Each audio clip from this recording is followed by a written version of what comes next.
अस्सलाम वालेकुम viewers, this is Kanwal official YouTube channel.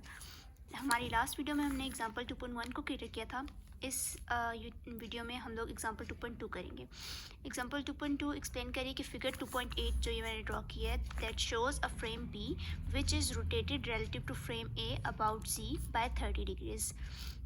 Basically जो एग्जांपल 2.1 हमने की है ये उसी का पार्ट है, मतलब उसी की तरह है कि फर्स्ट इसमें रोटेशन तो हुई हुई है फ्रेम ए की with relative to B in Z direction by 30 degrees, but इसके अंदर एक और पार्ट भी ऐड हो रहा है कि इसमें रोटेशन के साथ साथ ट्रांसलेशन का पार्ट भी आया।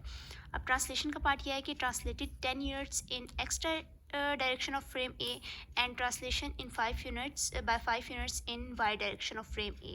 हमने फाइंड क्या करना है, हमने पोजीशन वेक्टर ऑफ जो फ्रेम A है वो फाइंड करना है, जिसमें हमें जो position vector of B frame है वो हमें गिवन है। अब ये फाइंड आउट बेसिकली जो हमारी लास्ट एग्जांपल थी उसका लिंक मैंने डिस्क्रिप्शन में दे दिया है।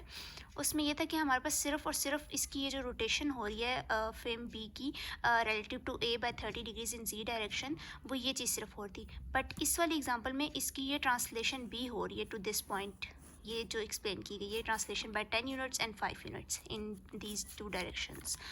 अब इसको बनाने के लिए फ़र्स्ट जो हमारे पास एक रोटेशन मैट्रिक्स होती है, बेसिकली वो 3x3 मैट्रिक्स की होती है, बट जो हमारे पास ट्रांसलेशन मैट्रिक्स होती है वो 4x4 मैट्रिक्स होती है, 4x4 की। अब क्योंकि जी डायरेक्शन में रोटेशन हुई है तो फर्स्ट हम रोटेशन मैट्रिक्स ऑफ जी लिखेंगे, जैसे कि हमने लास्ट वीडियो में भी की थी कि cos theta sine theta and 0 minus sine theta cos theta 0 0 0 and 1। इसके अंदर हम थीटा 30 पुट करेंगे तो cos of 30 is 0.866 and sine of 30 is 0.5। Similarly हम थीटा की वैल्यूज पुट करके ये एक रोटेशन मैट्रिक्स निकाल लेंगे। अब ट्रांसलेशन मैट्रिक्स क्योंकि 4x4 की होती है तो ट्रांसलेशन मैट्रिक्स इस तरह से निकलती है कि ये जो इसमें फर्स्ट 3 रोज़ और फर्स्ट 3 कॉलम्स होते हैं, ये जो है वही रोटेशन मैट्रिक्स को डिनोट कर रहे होते हैं, ये जो होती है। और इसमें जो ये लास्ट कॉलम होता है ये हमारे पास 10 5 एंड 0, ये हमारे पास जो ट्रांसलेशन हुई थी पहले x यूनिट्स में वो 10 से हुई थी, वो ये है।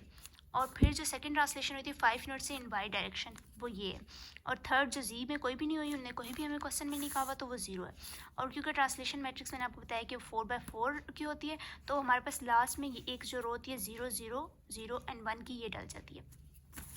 फर्दर हमारे पास पोजीशन वेक्टर हमें गिवन है बी का और हमने फाइंड ये करना है। इसको फाइंड करने के लिए सेम जिस तरह लास्ट एग्जांपल में हमारे पास फार्मूला था कि हमारे पास जब ए के फ्रेम का पोजीशन वेक्टर फाइंड करना होता था तो उसमें हमारे पास रोटेशन मल्टीप्लाई हो रही होती थी पोजीशन वेक्टर बी से। बट इसके अंदर क्योंकि ट्रांसलेशन बी हो रही है तो इसमें हमारे पास ट्रांसलेशन मैट्रिक्स मल्टीप्लाई होगा with position matrix of frame B. मतलब इसमें जो ट्रांसलेशन मैट्रिक्स है that is B translation of B relative to A frame. अब हमारे पास ये आई थी मैट्रिक्स और ये हमने मल्टीप्लाई करनी है विद द बी फ्रेम। अब हमारे पास ये जो वेक्टर है ये 3, इसमें जो है हमारे पास 3 रोज़ हैं, जबकि हमारे पास जब भी मल्टीप्लिकेशन होती है तो उसमें हमारे पास जो मैट्रिक्स की रोज़ और कॉलम्स है वो मैच होती हैं, तभी मल्टीप्लिकेशन हो सकती है। तो इसमें हम लोग लास्ट पे यहाँ पे इसके एंड पे एक 1 ऐड करते हैं, जिस तरह हमने ट्रांसलेशन मैट्रिक्स से लास्ट पे एक रो ऐड करते हैं, इसी तरह जब मल्टीप्लिकेशन करने के लिए इसमें लास्ट पे 1 ऐड कर देते हैं। अब मल्टीप्लिकेशन होगी फर्स्ट रो की दिस विद दिस कॉलम, तो 0.866 into 3 plus minus 0.5 into 7 plus 0 into 0 plus 10 into 1, ये चीज़ आ जाएगी।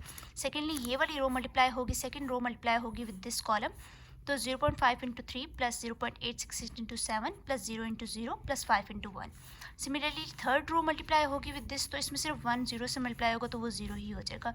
और लास्ट पे जो लास्ट रो है वो मल्टीप्लाई होगी विद द कॉलम, तो 1 इंटू 1 ये आ जाएगा। अब जब इनकी हम कैलकुलेटर से मल्टीप्लिकेशन एंड एडिशन करेंगे तो हमारे पास ये वैल्यूज़ आ जाएंगी। तो बेसिकली ये हमारे पास आ रहा है position vector with respect to frame A, मतलब फ्रेम ए का पोजीशन वेक्टर हमारे पास इस तरह से निकल आएगा। अगर आपको मेरी वीडियो पसंद आई तो please subscribe to my channel.